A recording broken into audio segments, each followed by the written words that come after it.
चाहे निराकार उपासक हो चाहे साकार उपासक हो, तत्व अनुभव एक ही परमात्मा का होता है। चाहे किसी भी संप्रदाय का हो, किसी भी उपासना का हो, जब अध्यात्म की ऊंचाई पर पहुंचता है तो तत्व रूप से वो एक ही होता है। चाहे राम बोले, कृष्ण बोले, शिव बोले, हरि बोले, माँ बोले, जो भी भाव से बोले, वो एक ही परम तत्व है, क्योंकि वो सब रूपों में वही विराजमान है। ऐसा विशुद्ध तत्व ज्ञान और विशुद्ध प्रेम कैसे प्राप्त होता है?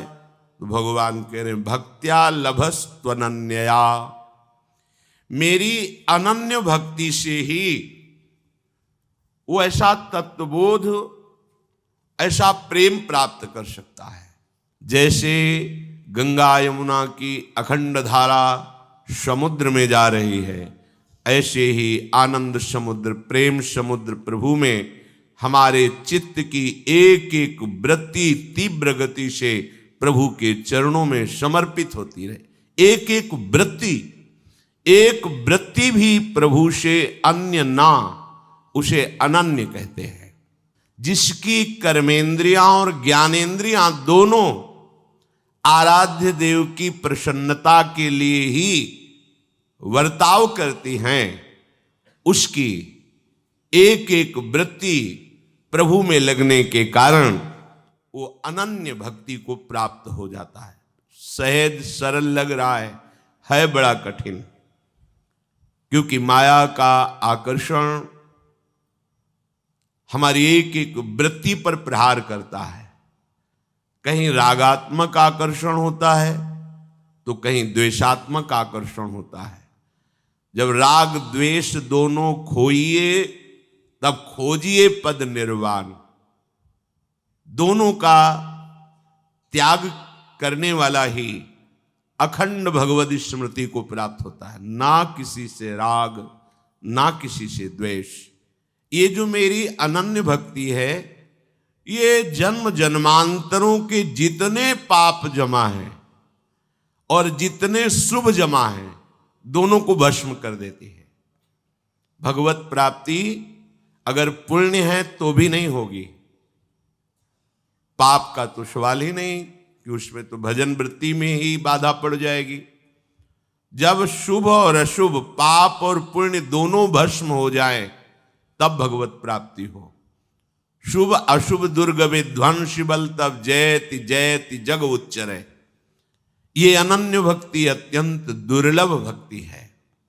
इसकी प्राप्ति के लिए उपाय बता रहे हैं कि जो मेरी चरण सेवा में प्रीति रखता है, सेवा बहुत बड़ी बात है।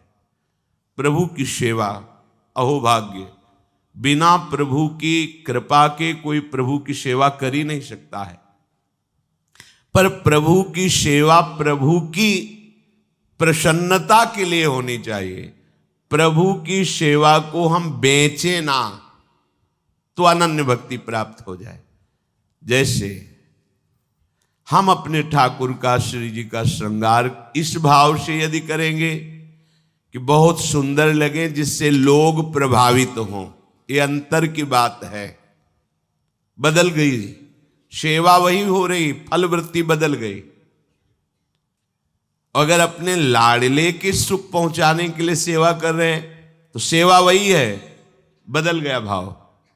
अब अनन्य भक्ति होगी। अगर यह है कि श्रृंगार करके अन्य जनों को लुभायमान करें, जिससे हमें मनचाही प्रणाम नमस्कार अर्थ भोग व्यवस्था, बदल गया भाव। प्रभु की चरण सेवा केवल प्रभु की प्रसन्नता के लिए, ये अंतर की बात है, बाहर की नहीं। अंतर की बात है। यदि हम प्रभु का श्रृंगार करके धन चाहते हैं, लोगों को रिझाना चाहते हैं, वाहवाही चाहते हैं, तो भाव बदल गया। प्रभु को श्रृंगारित करके, सेवा करके उनको सुख पहुंचाना चाहते हैं, भाव बदल गया। अनन्य भक्ति तभी प्राप्त होती जब प्रभु की सेवा प्रभु के लिए हो, प्रभु की प्रसन्नता के लिए हो।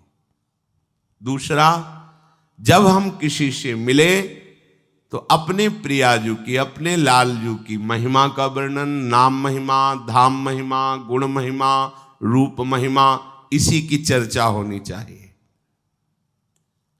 जो मेरी चर्चा में सुख मिलता है वो सायुज्य मोक्ष की भी इच्छा नहीं करता, अर्थात वो मोक्ष पदवी में भी सुख नहीं है जो भगवत चर्चा में है। इसीलिए जीवन मुक्त हुए महापुरुष भी भगवान की लीला चरित्रों का गायन और श्रवण करते रहते हैं। जो मेरी चर्चा करते रहते हैं तो मैं कृपा करके उनके नेत्रों में झलकने लगता हूं। पर यह नियम हो जाए कि हम वाणी से अपने प्रभु की सिवा और कोई चर्चा नहीं करेंगे।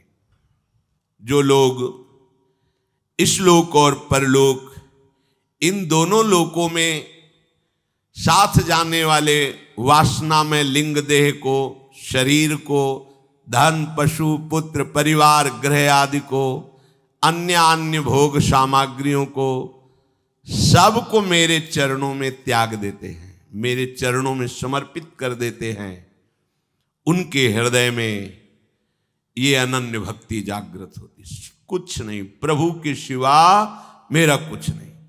धन्य है उस माता को जिसने एक ऐसा पुत्र पैदा कर ले। कैसा? जो भगवान का भजन परायण। जब लक्ष्मण जी महाराज माता सुमित्रा जी के चरणों में प्रणाम करके कहा कि मुझे आज्ञा कीजिए, मेरे प्राणधन प्रभु 14 वर्ष के लिए वनवास जा रहे हैं, मैं उनकी सेवा में समर्पित, प्रतिपल उनकी सेवा में समर्पित यहां कैसे रह सकता हूं, आप आज्ञा कीजिए। आंसू भर करके माता जी ने कहा, पुत्रवती जुवती जग सोई, आज मुझे पुत्रवती कहलाने का तूने अधिकार दे दिया। नहीं, वो मां मां कहलाने योग्य नहीं है। जिसका पुत्र परहित की भावना से रहित है, सुसुख वांछा में पापाचरण करता है, इससे तो अच्छा है पुत्र ना हो। जो अधर्म परायण है, पापाचरण करता है, समाज को दुख देता है। कहीं भी किसी के जीवन में यदि चमत्कार प्रकट होता है दिव्यता को, तो उसमें गुरु की भीनी कृपा दृष्टि होती है। उनकी मंद मंद जो मुस्कान होती है, उसी मुस्कान से वो माया पर विजय प्राप्त करके दिव्यता को प्राप्त होता है। तो आंख खुलकर देखा सामने तो चतुर्भुज भगवान नारायण। तो उन्होंने कहा, जानते हो कि हमारे हृदय में कोई फर्क नहीं पड़ेगा, फिर ऐसी लीला क्यों कर रहे हो? ये तो हमें पता है कि किसी भी रूप में हो आप ही हो, इसीलिए हमने आपसे प्रार्थना की थी। पर ये आप क्यों? जानते हो ना हमारे हृदय की निष्ठा कि हम आपको प्रणाम भी नहीं करेंगे। ये हटाओ दो भुजा और ललित त्रिभंगी रूप, और अकेले नहीं, प्रियाजू के साथ। प्रभु मुस्कुराए, जब भी मुस्कुराए तो देखा निकसी कुंज ठाढ़े है, भुजा परस्पर अंश, श्री राधा वल्लभ मुख कमल निरख नयन, प्रिया प्रीतम। चरणों में लौट गए और कहा, प्रिया प्रीतम, कि तुम्हारी इस निष्ठा से मैं बहुत प्रसन्न हूं। प्रभु जगन्नाथ जगदीश हैं, जगन्नाथ का भात और जगत पसारे हाथ। इनकी भक्ति और इनकी निष्ठा से सब परिचित थे। बड़े प्रभावशाली ये संत हैं, भक्त हैं। इस भाव से जगन्नाथ जी का प्रसाद समर्पित किया गया। पर इन्होंने प्रणाम किया और लिया नहीं। तो जगन्नाथ जी के जो सेवक थे वो बिगड़े। ये क्या है? जगन्नाथ जी के प्रसाद को आप? तो जगन्नाथ जी स्वप्न में आकर के बोले कि आप ऐसा मत समझो कि वो हमारे प्रसाद का अपमान करते हैं।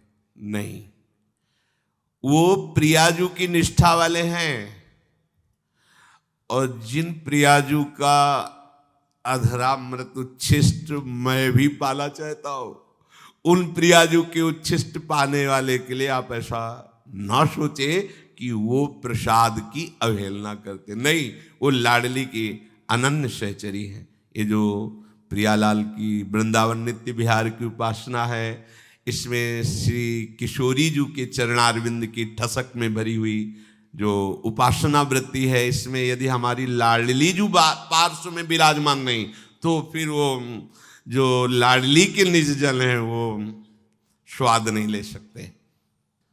बोले जो जीवित मरा हुआ हो गया, कोई प्रभाव नहीं तुम्हारे मान का भी और अपमान का, बोले वो प्रियालाल के प्रेम मिठास का स्वादी होता है। जो काम और मोह से टक्कर लेता वही फक्कड़ है, नहीं तो फक्कड़ किस बात के है? कामी और मोही और फक्कड़ बड़ा अंतर हो गया ना। निर्मोही निष्कामी ही फक्कड़ कहला सकता है। अरे बोले बड़े फक्कड़ महात्मा है क्या? कोई फिकर नहीं, फिकर फार फकनी करे ताको नाम फकीर। कोई चिंता अपनी रह जाए तो यार बाबा जी काहे के, फिर अपनी चिंता, खान पान विश्राम कल्याण अपनी चिंता। संतों को चिंता होती है जगत मंगल की अपनी। तो जो केवल नाम कीर्तन और भगवत चर्चा सुनता रहता है, उसने सदगुरु के भेद को जान लिया। सदगुरु ने जो उपासना का भेद वो जान गया। नाम जपना, नाम कीर्तन और भगवत गुणगान, ये समर्थ भगवत प्राप्ति के लिए है। अनन्य भक्त को कभी भी किसी भी तरह की यदि विपरीत परिस्थिति आवे तो अपने प्रभु का खिलवाड़ समझना चाहिए। देखो भगवान बड़े कृपालु हैं। ये यश प्रतिष्ठा एक बहुत बड़ा विष है।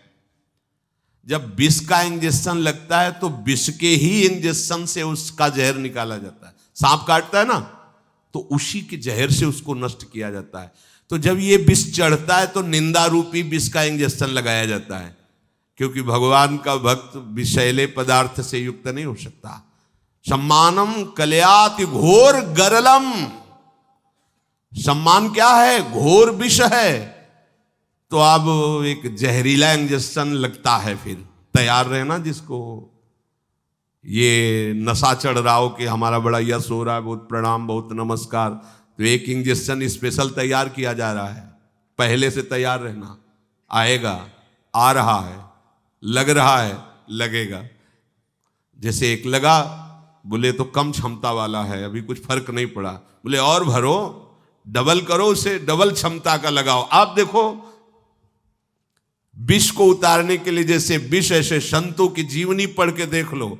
अपमान रूपी जहर का इंजेक्शन दिया जाता है मान रूपी जहर को हटाने के लिए, क्योंकि जब तक मान रहता है तब तक भगवत साक्षात्कार नहीं होता। निर्मान अमोहा जित संग दोषा, मान रहित मोह रहित ही, संग दोष रहित ही द्वंद्व पर विजय प्राप्त करने वाला, कामनाओं का त्यागी, आत्मस्वरूप में स्थित महापुरुष ही जीवन मुक्त परमहंस है, अनन्य भक्त है। इसलिए निरंतर नाम जप करते हुए, किसी से भी किसी भी तरह का द्वेष आदि ना करते हुए अपने प्रियालाल के चरणों में इसी जन्म में हमें प्राप्त करना है, ऐसी निष्ठा रखिए। श्री राधा वल्लभ लाल की।